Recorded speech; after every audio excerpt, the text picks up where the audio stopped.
Men aren't as bad as you think. Stop letting a situation from the past keep you from good opportunities in the future. A good friend of mine met a guy at a bar. He was attractive and the conversation was flowing. She was really into him, but after a long conversation that seemed to flow nicely, she turned him down, all because of a ghost of her past.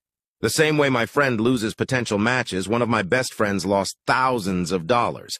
He played poker for a month straight. The truth is that he was an awful player. He didn't know how to play and would make risky decisions. Luckily, or unluckily, he started winning all the time, leading him to believe he was a star and he could make a lot of money from poker. Those thoughts led him to borrow a lot of money, and he started betting in much larger sums, thinking he would never lose, and poker was his real talent.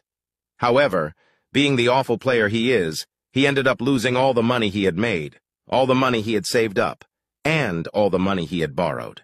He wondered how this was possible since he had played the same way he played the month before, in which he made a lot of money. However, he never realized that he had focused on the outcome rather than the process. If he had really analyzed his playing style and his moves, he would have quickly realized he was an awful player who had beginner's luck.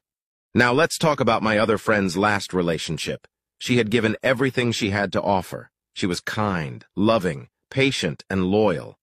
Yet she still got cheated on regardless of her efforts, leaving her with a shattered heart and believing that no man was worth it regardless of the time she put into a relationship.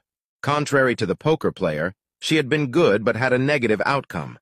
But similarly to him, she had only focused on the outcome rather than the fact that her ex-boyfriend was a toxic and unstable person. If only both of them had focused on the process rather than the outcome, he wouldn't be in huge debt, and she could start a stable relationship. However, both of them were victims of the outcome bias, which clouds our minds and leads us to believe every similar situation will have the same outcome. So, next time you want to say that all men are the same, ask yourself if all men are really the problem, or if it's only the good-for-nothing you last dated.